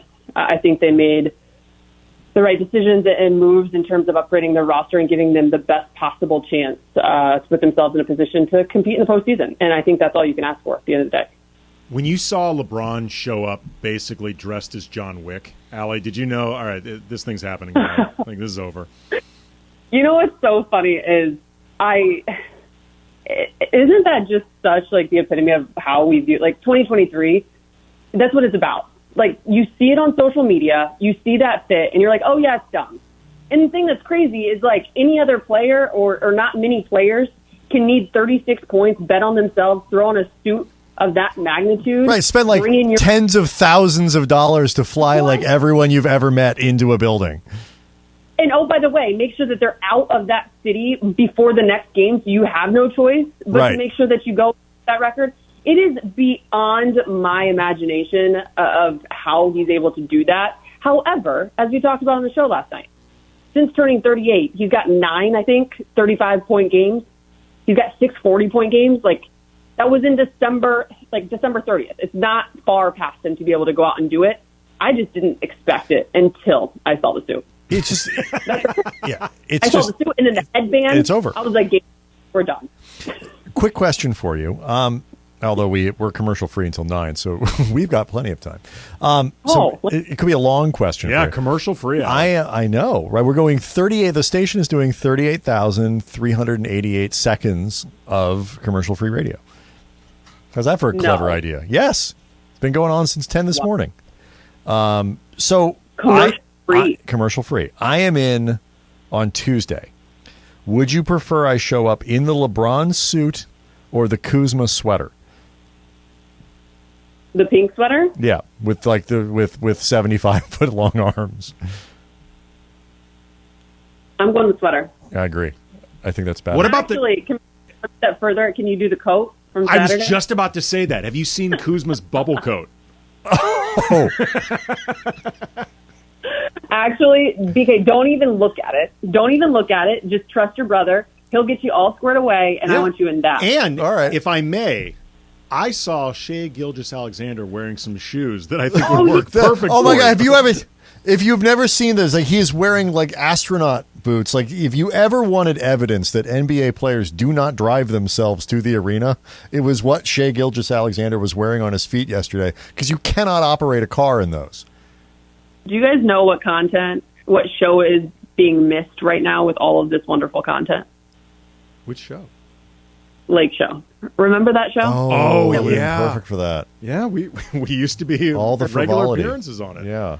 If I wear the sweater, I expect double pay because the sweater is expensive. Well, that's not handle, but I will lean into that and embrace that. Do you think for if Brian invoices AJ for that sweater, AJ's going to say it's fine? say me too. We have been heavily promoting programming for the last couple of days. So I'm just saying, when he sends out those emails, we tell people where the games are located. So it's amazing. All right. You've been at it a long time. You had a long night last night. You were on again tonight. So we appreciate you taking the time to come on with us. As always, you guys are so fun. Remember, put ketchup on anything and everything, including your beef and noodles, mashed potatoes, and your corn. All right, good talk, Allie. Allie Clifton. And your corn? Oh, Allie. Wait, what? Oh, your corn. I'll have it ready for you on Tuesday. You're welcome.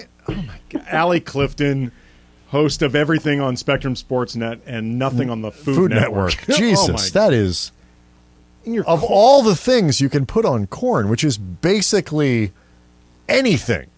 Like almost anything is good on corn. Mayonnaise is good on corn. Cheese is good on corn. Yeah. Like everything is good on corn. Plus, I mean, okay, I said this before and I stand by it. Mhm. I think ketchup is visually unappealing. I mean, you're But- alone there, but okay. Whatever, fine. Call me a nerd, whatever. No. Is mustard okay? Mustard, love mustard. But like, so what? So it's because one's red and one's yellow? No, mustard has a better consistency. No, I'm It's saying you smooth. said it looks disgusting. What I is, just- what I is a don't know. pile? What is the difference other than color between a pile of mustard and a pile of ketchup? Ketchup is more watery. It feels like mustard can I be get like that I too. get watery mustard sometimes. Yeah. Not if you shake it up. Like Oh, you shake up the ketchup, bro. Ketchup looks faker to me. I don't know. But anyway, the point I was going to make, though. The This point is is, the I don't want to dumbest attack. argument I've ever I heard do about not want to anything. attack another woman, but ketchup on corn, girl. And That on is just- top of that it, is we got to talk awful. about that. you want to talk about visual aesthetics. It's just weird. Like, especially if it's like not on the cob, it's just loose It's corn weird. in that red. Boy, Then you Esquita's turn all good. red and 'Cause stuff. we grew up in St. Louis, suburban St. Louis, in the 80s and 90s was not necessarily filled with a lot of ways and varieties of corn eating. It was like you got your cob and you got your off the cob. Yeah, like esquite. Butter so and like, salt, right? Yeah. But like you come out to LA and it's like opens we your know eyes. how to do it. It opens your eyes Yeah. on the possibilities of corn. Yeah, esquite for me is like off the cob, right? With like, depending where you get it, but you can get mayo, cheese, and like cilantro. Elote. Yeah, it's a lot of stuff. Chile, it's so good. I mean, You know what? I want None some. of it is ketchup. Yeah, No, there's none. so many great ways to dress up corn. Ketchup why ain't are one. you going ketchup? Yeah, like I said, I'm not trying to attack you, girl, but that's No, the, and we that's love the- Allie. Allie's the best. We should That's that take is a little sus right there. updating the poll. I put it out on Kam Brothers 27 minutes ago. I didn't even say about what. I just said, are you in a better mood now? That's it. Not about the trade, didn't mention anything or whatever. 90.5% yes. 9.5 no. Like again, The haters. they just you know exactly what it is, and 9 out of 10 Lakers fans are in a better mood. Like this is what people needed, was like this. And if they're in a better mood, you know the people in the locker room are in a better mood. One of the people responding to that Twitter poll at Granted LA, follower of ours that we've gone back and forth with a lot over the years, fun guy, tweeted out a picture with a T-shirt and Rob Pelinka's photo on it, and it just says "F them picks." Well played, Granted LA. Well, I mean that is what a lot of people have wanted to see Pelinka have that attitude. And look, we've said all season that Pelinka has needed to be careful with those picks because you can only trade them once, and the Lakers had very few assets that they had full control over right now. So they needed to be smart with how they went about this. So far, I think they've been smart. I like what they've been doing. That was supposed to say bleep them picks, but it didn't really sound that good. No, no, At it did all. not. No, it did You know what? not. One swing and a miss over how many hours have you been doing this now, Laura? Sorry? How many hours have you been doing this now? Me? Yeah. Oh, I started at I started 3-ish, 4. Okay. It's not that bad. I mean, you got one drop that didn't work. That's pretty good. Yeah. It does say, but whoever cut this did not cut the and then just go bleep them picks. Well, that's on them. That is not on you. I just got it from the system, and Right. it wasn't edited correctly. You read what is in front of you. That is very true. So, like you guys were saying, bleep. Oh them my picks. God, I have that problem. Like, I'm Do you? glad. Oh yes, I Yes, am he Ron does. Burgundy. Okay, I did this, and I hate that I have to admit this on air again, but they play this all the time. So I had to produce, I think this was when LZ was still on here, right? And I was doing something, and I was doing what you need to know or whatever. And I said, instead of saying Hank Aaron, I said Aaron Hank. And that will forever just be my biggest bleepery on air, probably. I think you have more than that. Hey, thanks, bro. I've seen you say more, questionable stuff than that. To me, that's questionable. That was bad. Nope. This I've heard you say more this is suspect stuff than that. You're just mad because whatever. I'm This not is gonna why get I into don't this. trust people who have two potential names. Like two people with two first names. That's not okay. It was just when you're reading something and it's like the last name, comma, first name, and I was just did it for whatever. I was like blat.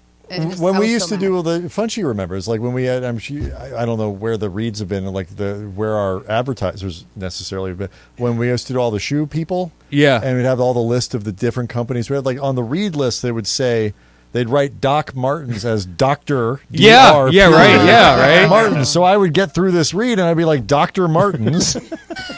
So you see, get not me. necessarily. It's not coming from the companies and stuff. It's the salespeople and stuff like that. Yeah, this was. I'm not going to throw any salespeople under the bus, but yes, we get some questionable But like reads. it gets to the part where it says in the read, tell story about, tell a I know, personalizing in parentheses, story. right? In parentheses, And so right? I say, tell personalizing story. No, and you know what though? Like I used to do VO work at my other stations, and I would be like, "Y'all, do y'all need help putting the copy together because this is so bad?" And when you're reading it, we need to sound natural, and the way you guys are putting it together just does not help us. It's crazy. Quick poll on a scale of 1 to 10. How offensive is corn on ketchup? CC, Real Alley, Clifton. I was going to tag her out. 44% say 10 plus on a scale of 1 to 10. It is actually off the scale. No, offensive. that is horrid, man. Like, my issues with ketchup notwithstanding, that is disgusting. I realize the Lakers have made a massive trade that reinvigorates the entire season, and LeBron James just passed Kareem Abdul-Jabbar to become the leading scorer of all time. This really could consume the last half hour of the show. Well, Jovan Buha will be joining us in about a minute and a half, covers the Lakers for the Athletic. We'll see. Yeah. Maybe he will. We're going to bump Jovan. Is he on the corn beat? Ask him if he likes ketchup. Okay, well, that should be the opening question. We will ask Jovan. I mean, Jovan's still young. Jovan is young enough that he might really still like ketchup. He's a young man. Allie responds, "Don't knock it before you try it." No, I will knock it. I have not. We tried will it. knock it, girl. We will knock it. Sorry. Oh, come on, Allie. Like, Allie, you can do better than this. Like, you're in a great food city. You can. That's the Ohio in you coming through, putting ketchup on food on a. Damn. I mean, I'm not going to start another Midwest. war. I can say this. Is Lindsay not in front of a radio I was anymore? Gonna say, I was going to say some Do stuff. you never want to but she work got Mason and so- Ireland ever again? Sedano and Cap. Sedano and Cap? But I never do anyway. no, you work our show. Not often. Well, okay, Not so often. I know this is gonna come back and bite me in the butt. I already know, but I'm gonna do it anyways. We were talking about tacos, and she said Ohio tacos were better than LA tacos, and this just became one of the biggest controversies on air ever. It was crazy. Okay, here's the thing. Here, I am willing to accept that there is a place in Ohio. Oh, that I wanna hear the serves- name. No, but that serves tacos that are as good as places out in LA. What is the name? I don't know. Oh, But Ohio's a big Dave state. McMenamin said that was not true. Ohio's. Dave McMenamin also thinks the first Space Jam was a great movie. But Better than And the second one. There are unquestionably, I'm sure, it's a big state with a lot of people, some good tacos in Ohio. But better than LA. But that doesn't mean Ohio has better tacos. Like I said, I than know it's LA. gonna get me in trouble. Look, there but I might won't bring be it. some LA transplants who moved to Ohio and started a taco True. shop. True. And those tacos could be as good as anywhere in LA I because agree. they were created by LA people. I agree, and I will say before somebody jumps me and then gets mad because I know it's going to come back to Lindsay, she's right. Everybody's taste buds are different, and everybody can have their own opinion. Not I'm just different enough to support ketchup on corn. No, that's true. We're all in agreement. with that. Nobody's taste buds other than Allie's are to be that fair, different. Andy and I because we grew up in St. Louis, where they have just a tremendous amount of weird food. The pizza's different, everything's different. Like we do understand that. Like St. Louis style pizza is incredibly controversial. It is. It's awesome, but it is for a lot of people an acquired taste. And I like weird stuff. That's just gross. And again, I will say it because we're from the Midwest. I think that is the Ohio in Allie coming through. So I asked Greg. I said, Greg, ketchup on corn. He goes, oh, hell no. We're up Absolutely not. We're up to No. 74% at 10 plus in terms of the off the charts offensive disgusting scale. Yeah, 10 plus is right. 10 Greg plus. is just shaking his head. He's just shaking his head right now. That's gross. Yeah, he said that's gross. He doesn't have a mic. I mean, he can jump on one, but yeah. How long have you been here? How long have you been here? 7:45 a.m. Dang. He also just had a really nice dinner. So I know he had a nice Okay. dinner. Oh, with Yeah. you were part of that contingency. He's getting on a mic because He's he should. management. All right. Hold that thought, Greg, because we've got Jovan Buha joining us right now. Covers the Lakers for the As he Atlantic. got on the mic, he's like, "Oh, whatever, y'all." There's a bigger name on the other Sorry, line. Greg, Go ahead, it's you've okay. been bumped. Don't forget to give Funchy our parking Our spot. backup guest has been bumped. Jovan's here. Okay. Have a good one, Jovan. Jovan, how are you, man? It's been a week, and by a week I mean it's been 24 hours, but it feels like a week. It's just Wednesday, Jovan. I'm hanging on. I'm trying. Let's do the if you are not a subscriber to The Athletic and if you are not a reader of Jovan's work, you need to be doing that. some of the best basketball writing that you will find anywhere on the internet. But so let's get to the energy was off, I think, to say the least, with the team on Tuesday. It felt, at least watching it from where we were, that they were kind of at a real crossroads here, like where maybe things could go south quickly.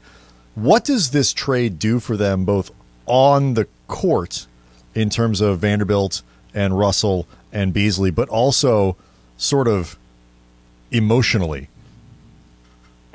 Yeah. Well, on the court, I think it addresses multiple needs, and that the team was looking to address. They kind of determined that if they weren't going to be landing a superstar of the Kyrie ilk, that they wanted to keep at least one of their first-round picks. They didn't want to trade both of them. So check for that.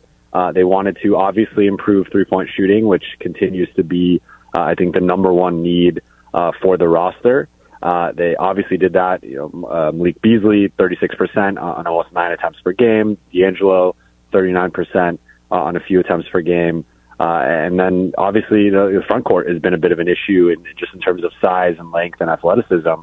And in Jared Vanderbilt, I think that might be the sneaky addition of this entire trade. Like I think we could come away looking at Vanderbilt as potentially a core piece of the Lakers moving forward, depending on how he continues to develop. So I think overall, adding those three guys, losing Russ, JTA, and Damian Jones, the latter two who just weren't really playing at this point, I think it's a clear upgrade. But to your point about emotionally, it was just this weird scene last night where you have this historic moment. You have all these celebrities, all these LeBron's friends and family are in the building, and they're celebrating. But at the same time, the Lakers are losing this game, and really we're the Thunder were in control of it for the whole time. And you have the vibe is off with AD. You have Russ getting into it with Phil Handy on the bench, and then Darvin Ham at halftime. And I think people knew the writing was on the wall. I think the trade deadline was hovering over everything and really just kind of messing with the energy with the team. But as I reported for The Athletic, the situation between Russ and the Lakers had become untenable, according to multiple people I spoke with today, both with the team and around the league.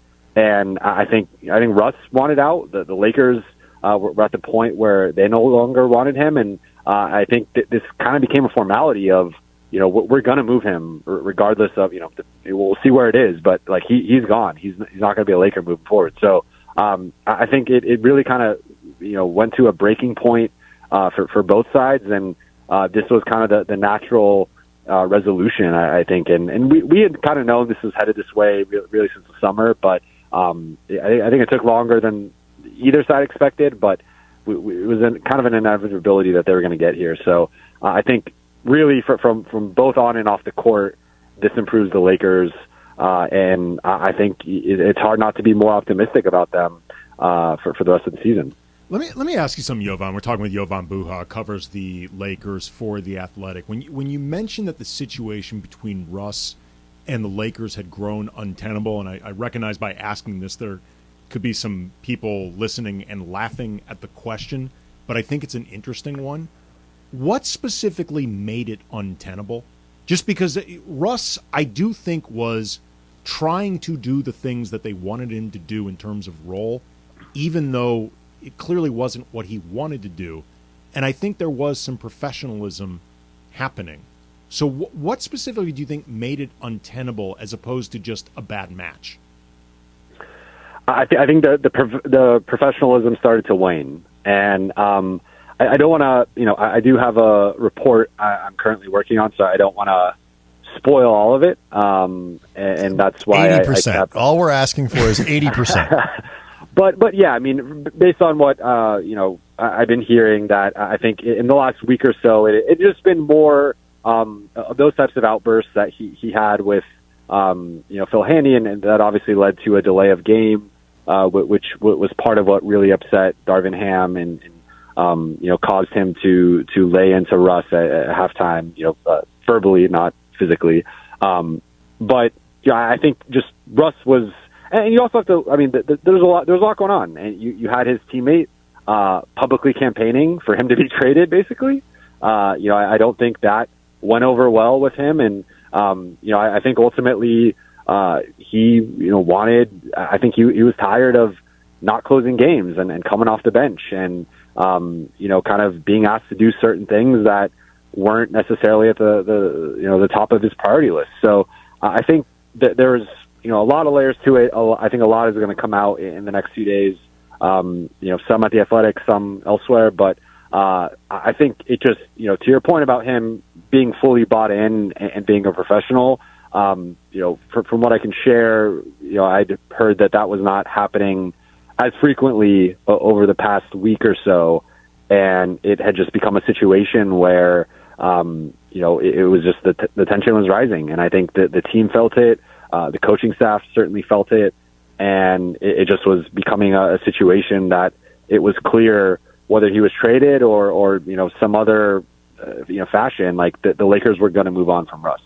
Obviously, between Hachimura, who reportedly is somebody who the Lakers are interested in keeping around going into next year, and Vanderbilt's under contract, and Beasley, I think, is player option, team option, I should say. I'm sorry. Then there's a good chance that at least a few of these players that they've traded for the last couple of weeks could be around next year.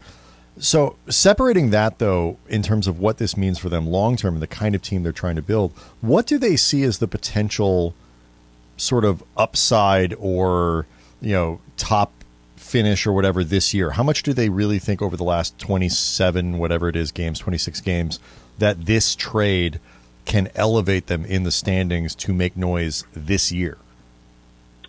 Their goal is to be a playoff team, and then once they get in there, they're confident that even if they are a lower seed, a 5 seed, 6 seed, 7 seed, they're confident that put LeBron and AD in a 7-game series, and they like their chances against most teams. But with kind of just the wide open nature of the West, I don't think this trade obviously rises to the level of front runner or contender, as Rob Pelinka used those terms in his last media availability with us. But also, that was, I think, really when that language was more so regarding using both picks and not just one pick to upgrade the roster. So the Lakers managed to keep their 2029 first, which they can use this summer. They could also use tomorrow, but from what I've been told, most likely it'll be a smaller deal if they do make another deal that won't include the first. But I think they look at it as, they improved the roster, they addressed some of the needs. Their deeper roster, again, I think replacing 2 guys who are out of the rotation with 2 guys who project to be in the rotation. So I think they look at it as just, we have a better roster right now than we did 24 hours ago. And I think, they're looking at it. Dennis threw out that they want to go 19-9 over the final 28 games. I've heard that from a couple of people. I don't know how realistic that is. I think that is definitely their ceiling and most optimistic projection. But I think they're looking at it like we can at least make the play-in tournament and then make the playoffs via the 7 or 8 seed. But if they could somehow get to 5 or 6 and go on a little run here, I think they view that as a relative success compared to where they currently are right now. Do you then the other half of that is like, is this the beginning of the team that they think they can field for next year too? I think that there's going to be legitimate discussion with re-signing and retaining D'Angelo Russell. I think it's ultimately going to come down to his number and is he looking for maybe a shorter term thing where he can so obviously his value took it's taken a hit over the last couple of years in Minnesota. There's really no other way around it. And this was a guy who came in number 2 pick, with the Lakers, and that didn't necessarily go well. But then I think obviously kind of broke out in Brooklyn and then went to Minnesota in a big trade. And I think it's kind of lost some of his luster around the league. But I think he gets a second chance in LA. I think it's a different. Sometimes players just need to be in a different situation where. In Minnesota, Karl Anthony Towns is one of his best friends, and then Anthony Edwards comes in, but he's older than him, and there's the pecking order and all this different stuff. Like I think coming into LA, he's clearly the number 3 option, and even on some nights might be number 4.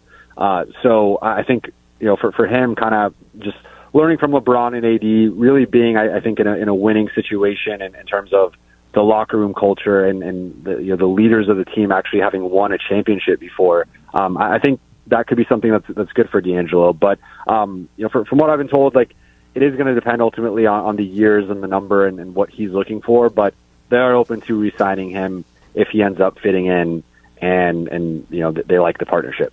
Talking with Jovan Buha, covers the Lakers for The Athletic.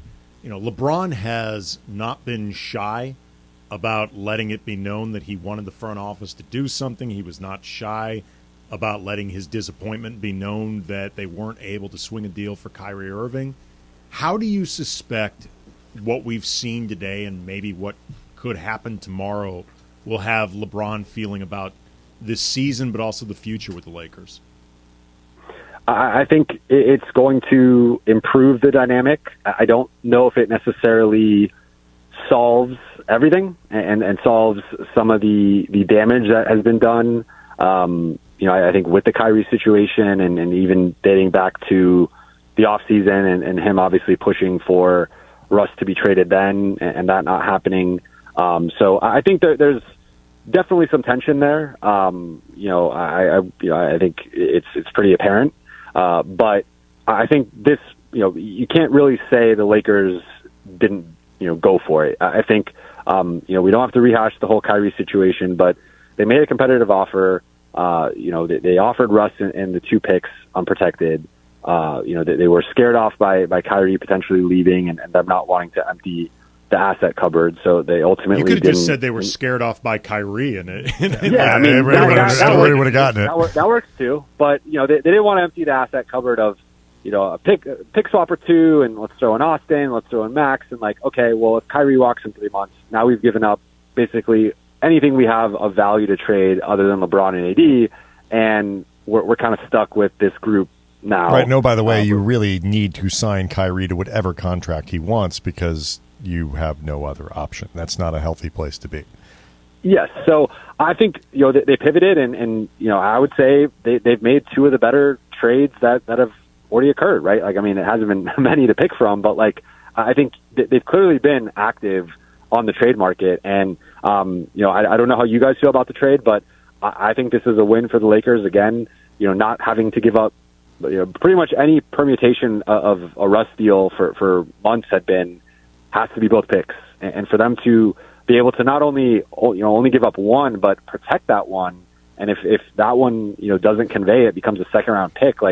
I think that's a win for them too, that they were able to put a protection on it. So, I know the D'Angelo fit isn't the cleanest. I think, obviously he's a minus defender, and I think shot selection can be a bit of an issue. And again, I think there's reasons why Brooklyn and Minnesota have been willing to move on from him. But I think there's an addition by subtraction element with getting rid of Russ.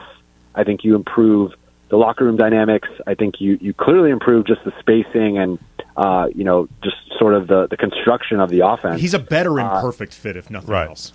Exactly.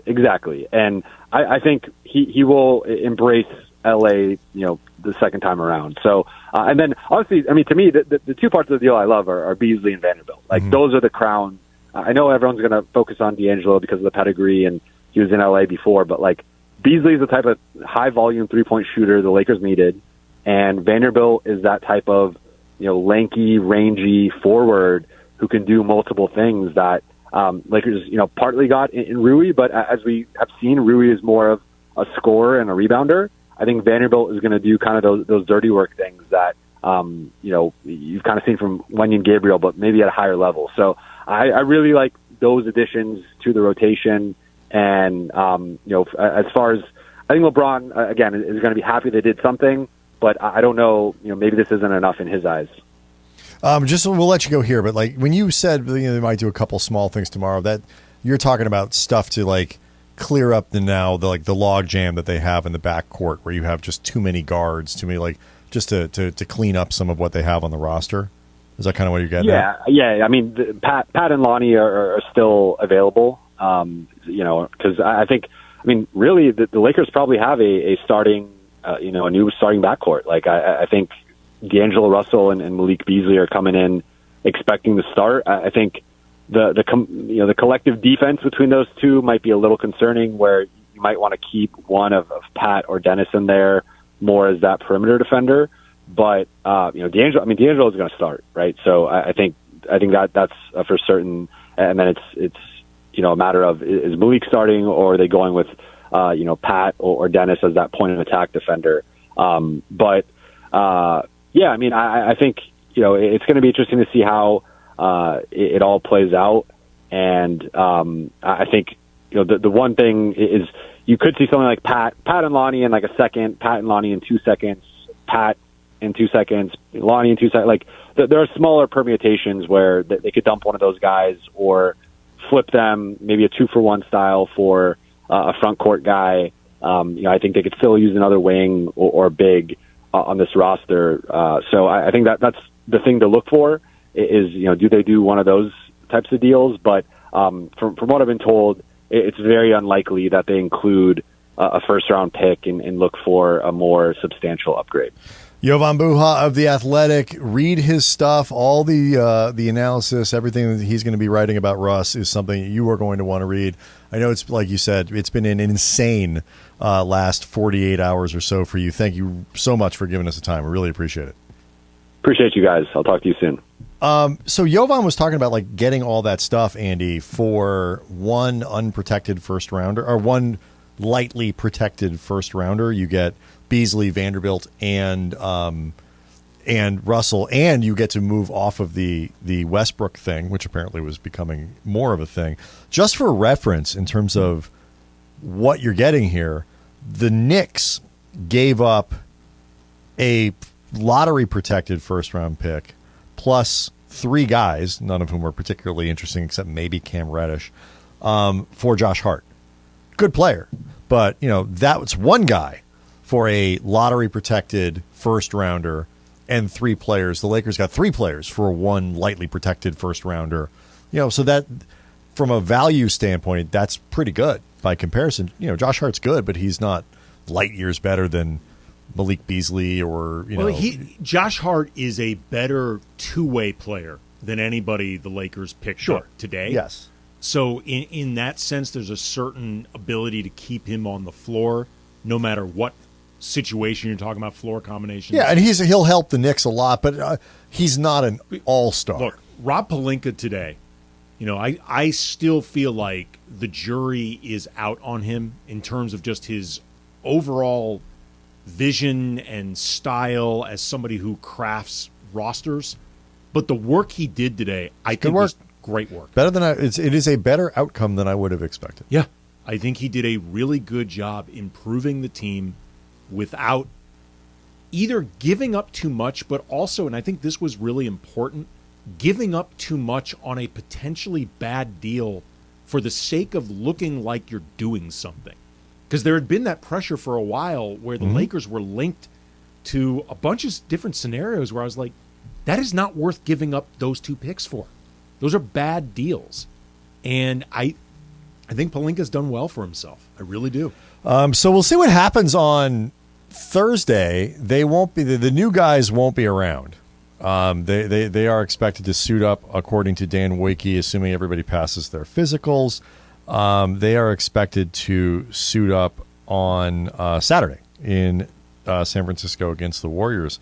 But I'll check the poll here. We're up over 90% for are you in a better just simple question. Are you in a better mood now? Comes from our Twitter feed. No explanation. Wasn't referencing the trade specific. Just are you in a better mood now? Over 90% of people, yes. People are in a better mood. I mean, you wanted a reason. I mean, we were talking before about LeBron and AD and the team increasingly looking for reasons to stay engaged, for feeling like they're playing with purpose. Same thing goes for the fans watching. Like Laker fans are exceptionally loyal. And, as much as they have this reputation nationally as front runners and everybody just associates the celebrities sitting courtside with the average fan. I can tell you, they're not bandwagoners. They're not front runners. I've bartended in different areas all over LA, like Pasadena, Santa Monica, Los Feliz. I've met Laker fans of all different stripes, and they care passionately but they also don't want to feel like they're being like Team's taken bad. for granted. The team is bad. The team has been, save the championship, bad for most of the last decade. And I understand, the year following the title, 21-6 or whatever it was before everybody got hurt and all that stuff. Like, I'm not saying there weren't mitigating circumstances. Every roster's been a disaster or whatever, but the team's been bad. And so, like, this, what I like about this is, like, Pelinka a couple weeks ago was, talking about, and as Jovan said, maybe he just meant giving up both first rounders, and we'll see if they do anything else before the deadline tomorrow. The Bogdanovich, the Bogdanoviches are rumored always. Those would cost first rounders, whatever it might be. But Pelinka was very much like, unless this makes us a front runner. He actually used the term front runner, which felt impossible.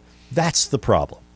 If that's your criteria, that is a moving goalpost that never gets you because what does that even mean? Does that mean you have a 40% chance of winning a title, a 50% chance? Like, how good do you have to be considered a front runner? And so if that's what it is, then you're not going to do anything. And if you're not going to do anything, then you might as well try to figure out a way to get going on rebuilding the thing. But if you have LeBron James I understand he is not of LA, but he's already, somebody pointed this out to me. I did a show for the Locked On Network, to commemorate LeBron breaking the record. He's played longer in LA than he did in Miami. I hadn't thought of it in those terms, but he played 4 seasons in Miami. He's on his 5th one in LA. He's been here longer. He is going to play, assuming something weird doesn't happen, he's going to play 6 or 7 seasons in LA. 8, maybe 8. I don't know. And so sneaks up on you. It does. And so if you're going to have him still playing at very, first team all NBA level, you might as well try to win. And then you add in Anthony Davis, and for all of the frustrations, what he's capable of. You're not going to do better than this core for a long time. So you might as well, like you said earlier in the show, Andy, it's going to be ugly either way when you finally have to get around to rebuilding it. So you might as well try to do something with LeBron and AD while you have them. Or call it quits now. Right. Call it quits now. And I'm not saying that this is the correct way to think about it or not. I'm just saying you come to the conclusion that the LeBron AD era peaked early. It's kind of disappointing. Same time you got a championship out of it. But either way, it's not going to get better. So we're going to break it up, get out of it now, and start the rebuilding process from a relatively greater place of strength. Mm-hmm. What you don't want to do is just tread rudderlessly down the middle, because basically you're afraid to make a move in either direction, because neither direction feels either strong enough, guaranteed enough, interesting enough to fans, splashy enough, whatever. At some point, what does Mr. Miyagi say about the bug? Like, squish like grape. Or the grape, right? Yeah. At some point, you have to pick a direction and a purpose with that direction. Mm-hmm. And there were times where it felt like they were staying with LeBron and AD because they were frankly afraid to do anything else. And they were afraid of the relevancy of not having them, but also really afraid to commit to them if they didn't feel like championship frontrunners. You can't operate like that. So it's been a hell of a day. Heck of a week. Just a week. Because Tuesday was weird. Tuesday was so weird because the thrill, like, if you love human and athletic achievement, watching LeBron break this record was incredible. You think about everything it goes into. You see, we talked about with Allie earlier in the hour, like all the stuff that goes into becoming LeBron James, the odds of that happening and the people that were important to him there. Like, this was a really cool thing. Like, this was really cool. But the game itself was depressing, and it felt like something broke. Well, you know what it reminded me of a bit? Remember the last couple seasons Kobe was on the roster? There was an element of sideshow to him being there. Like, to distract. Right, don't look behind the curtain. Right.